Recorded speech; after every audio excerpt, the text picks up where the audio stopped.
Hey guys, it's Ted Bogert. Welcome back to the TED Show. You know, I love creatives, I love the arts, and we have Desaria Harris and Shane Bland with us.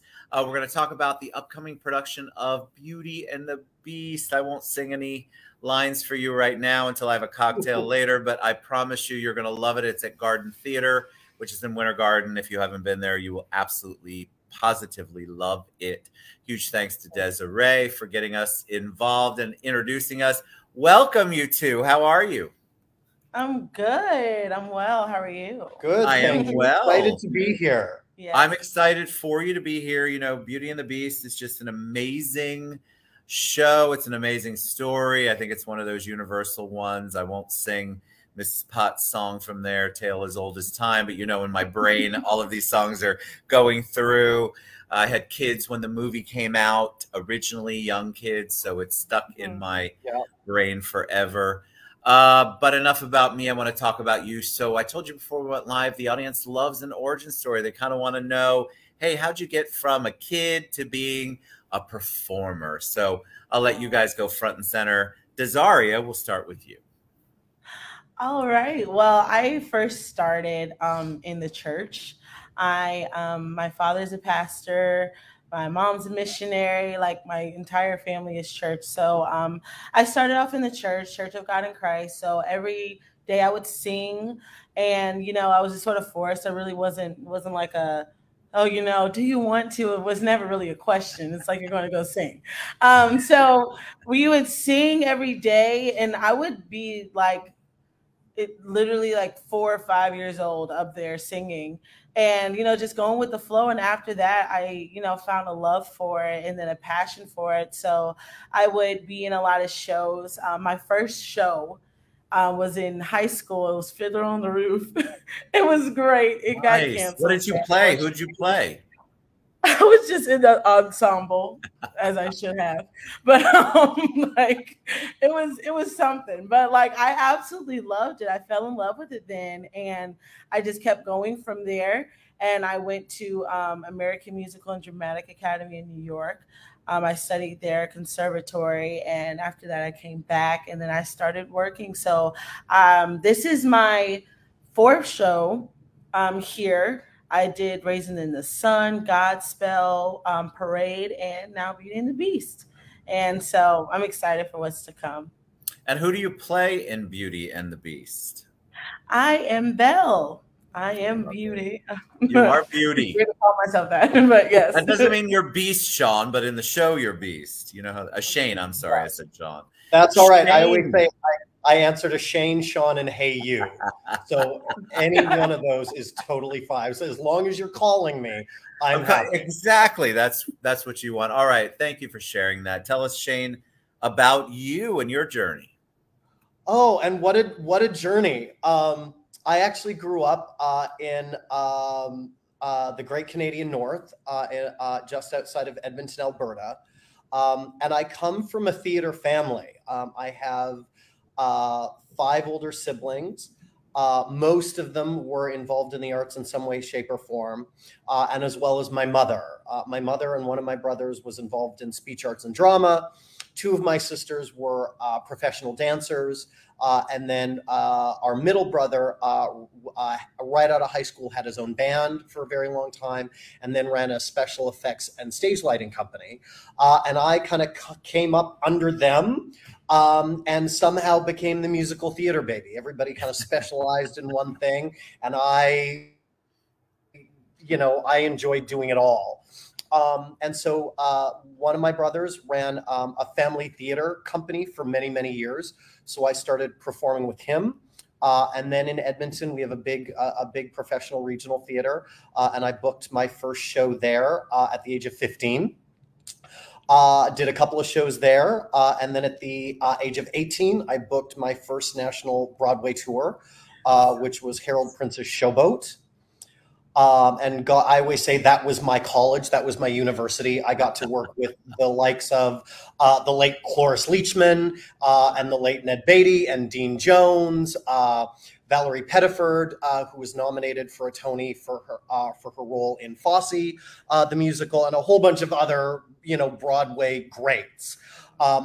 So that, I always say, that was my, you know, that was my college experience. I spent 3.5 years with the show. And then, you know, a lot of regional theater. I ended up with the Toronto production of Disney's The Lion King for a couple of years. Off of the heels of that, ended up in New York on my first Broadway show, which is where I met my wife. And I forget how many years later, and 3 kids later, we somehow, with the it crazy all kind of runs together at that point. Made our way to Orlando. And so we relocated here about 1.5 years ago. And I met our brilliant director this past fall, and she had casually mentioned that she was, you know, directing this show and I should come audition. I was like, oh yeah, I got, you know, so much going on, and I wasn't really paying attention. Then I saw the audition notice, and I was like, you know what? Let me just go do this just for fun. You know, I've kind of retired. But I was like, you know what? I've done the show before. It would be an easy thing to do. You know, I would love to play, you know, third knife from the left, just to be able to sing these songs again, you know, be in the show. And somehow the fools, they cast me as the Beast. So that is an amazing story. And thank you for sharing, by the way. What I want to know is, when you get cast as the Beast, because I don't know anything about the show other than I know the story, of course, and I love the theater. Do you get all gussied up? Did they take away this very theater acting face? You know, you both have the face for TV and video and theater. What's the transformation like for you? I will find out in about 2.5 hours what that will be. We have our first dress rehearsal later on today, and yeah, all of the magic is kind of slowly coming together. So I've seen what the top of my head will look like. I have no idea yet. I know there's stuff coming, but I don't know. Yeah, I don't know what this is going to be yet. So it's going to be a surprise. And you don't know what your transformation is, Desaria, either, right? Well, yes, I have a bit more of a grasp on mine. It's just a lot of nice dresses. I love them. I absolutely love them. Yeah, and a lot of the promotional materials, you see my blue dress that I wear for most of the show. Certain things are changed, but there's just, I know what that feels like. The shoes alone in this show, I absolutely love. Yes. But today, in a few, I'm gonna see all the rest. And I've seen materials, but I haven't put everything on, like the big, yellow dress, the gold dress. I'm excited for that. But I'm excited for the whole thing. Now, we had a lot of questions. I didn't know how to answer this. Is it a musical or just a story, or describe what's going on? Because every adaptation is different. This is our adaptation, our version of Disney's, the Broadway version of Beauty and the Beast. So this is, and what I love about this is this being Disney Theatrical's first foray onto the Broadway stage. And I believe it was 1994 when the show opened on Broadway. And they basically lifted everything you saw in the animated feature and brilliantly figured out how to put it on stage. Ellen Menken has added a couple of new songs, which are amazing for this production.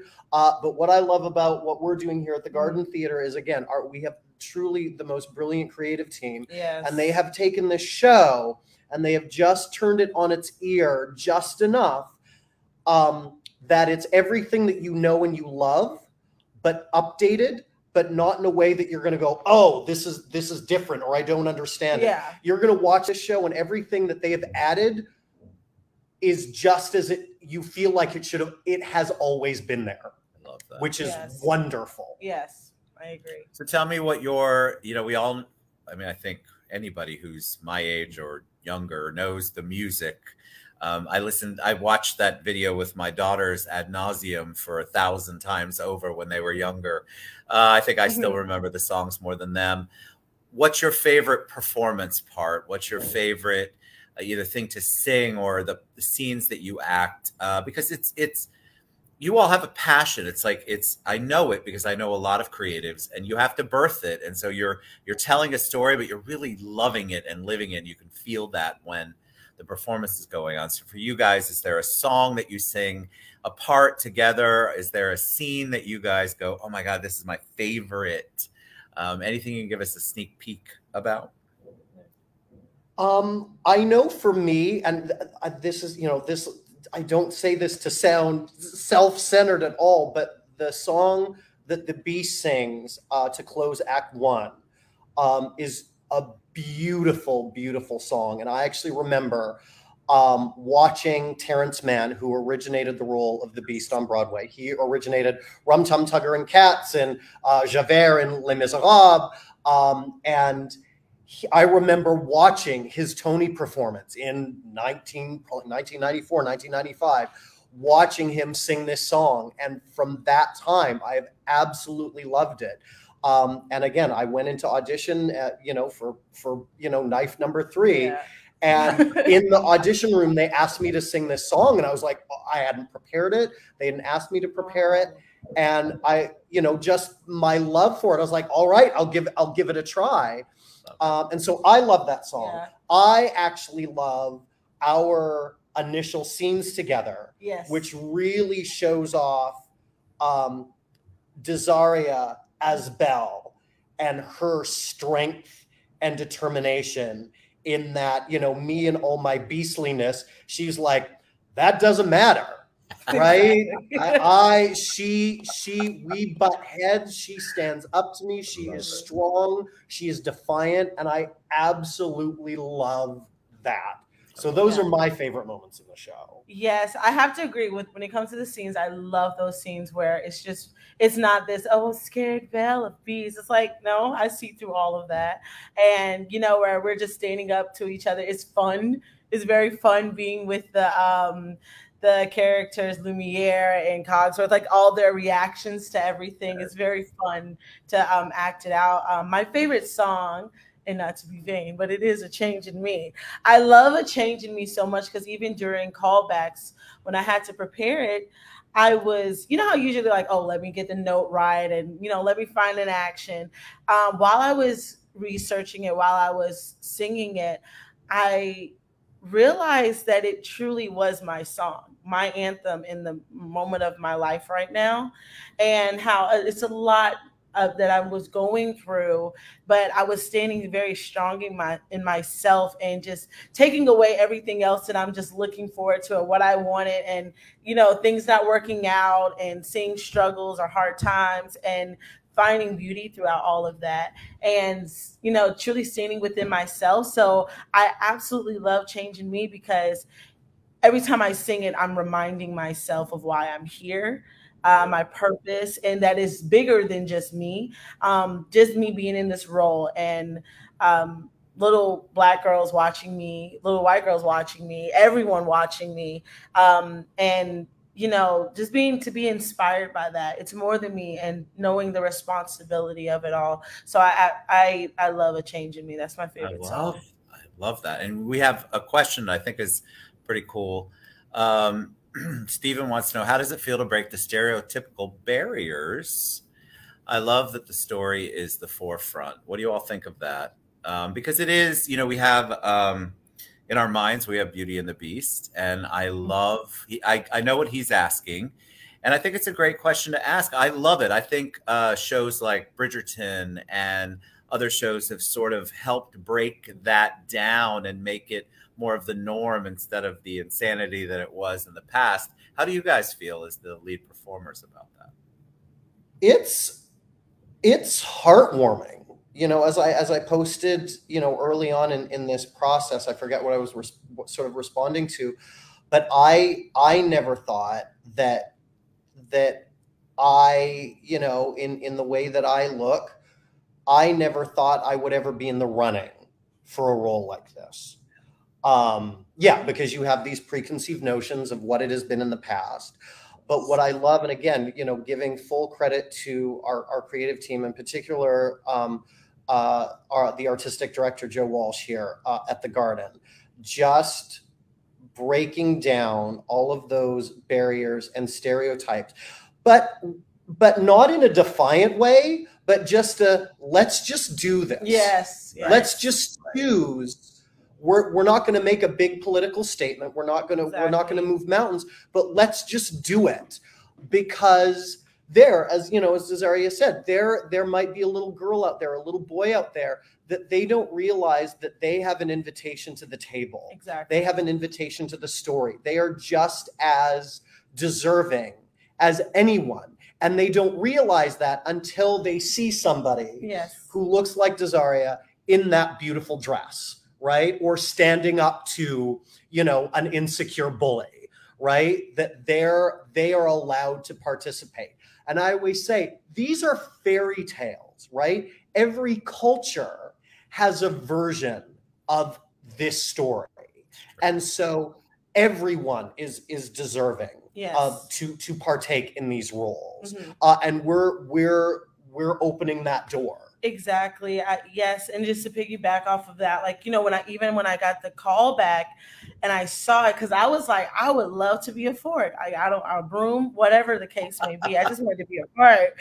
And when I saw the call back, I literally cried but immediately I started to judge myself, because I said, I don't think I would be right for this, and all the things they're going to have to do to make me beautiful. And not because I needed to know this for myself. It was more of because of what other people see of me. Right. You know, you can stand in your beauty, and I know that I'm beautiful, but I don't think everybody else does. And throughout this process, with the incredible team that we have who are so supportive, they were able to, without even saying, encourage me. They didn't make a point of, well, because of your size, or well, because of your skin color or your hair texture. They were just, no, you're in here, this is you. You just be you. They constantly told me, just be me. And so I had to constantly remember that and unlearn a lot of this. And it's such a pleasure. That's why I always say it's bigger than me, because I wish I saw this when I was younger. And also when you're like, we belong at the table. We belong at the table. But also the fact that the Garden Theater and, you know, Joe Walsh, who I love dearly, and Roberta, our director, who I love dearly. Roberta, a Black woman, being the director of this show, knowing that if you're not invited to the table, you can make your own. And that's what the Garden Theater does all the time. And they don't say, wow, look at my table. We just simply set it out and we invite everybody to it. And you can like it, you cannot, but you know, we're going to keep here. Yeah, it's right here. So it's so important. Speaking of that, tell them when the production launches, how they can buy tickets. Give them the 411 as we close it out, so that they can get involved, find out more, and come see you all perform. I'm super excited. Absolutely. We open this Friday, April 22nd, and we run through May 22nd, usually Thursday through Sunday afternoon. We've got a couple of Wednesday performances. We've got a couple of Thursday afternoon matinees. You can go to thegardentheater.org to get your tickets. Go now, because this show, even before we open, is almost sold out, which is just amazing. It is. You know, it's incredible. You know, in the decades that I've been doing this, I think this is the first show that I've ever been a part of where I'm like, I had to stop handing out flyers, because I'm like, you can't get a seat on a Saturday afternoon. It's sold out. So there are seats available. Go, you know, there are seats available, but go now, because after this weekend, I guarantee, there'll be like a couple of single seats, you know, for a random Thursday, and that's it. Got to do it. All right, go to gardentheater.org, and that theater, of course, is spelled the English way, the British way, I think, or the old-fashioned way. It's TRE, and it's scrolling across the bottom. Shane, Desaria, oh my God, I loved every second of this. I feel like I'm in the presence of royalty. No, I love the fact that you guys were honest and open. And I love the fact that you're just as excited about this performance. And that, I think, attracts people. If you're excited, we're excited. Thank you both for being patient, coming on the show. I'm excited to go see it. I haven't asked for my special tickets yet, but I will go to gardentheater.org and buy some tickets. And I want to encourage everyone else to do the same. Support local theater. This is so important. Garden Theater is an amazing venue right in the heart of Winter Garden. You guys get out and support right here in Orange County. Thank you, Shane. Thank you, Desaria. And thank you, of course, Desiree just popped back on to make sure I was behaving. Thank you so much. Beauty and the Beast starts this Friday at Garden Theater. Thank you guys so much. Appreciate you. Come back anytime. Thank you. Bye. All right. Bye. Bye, everybody.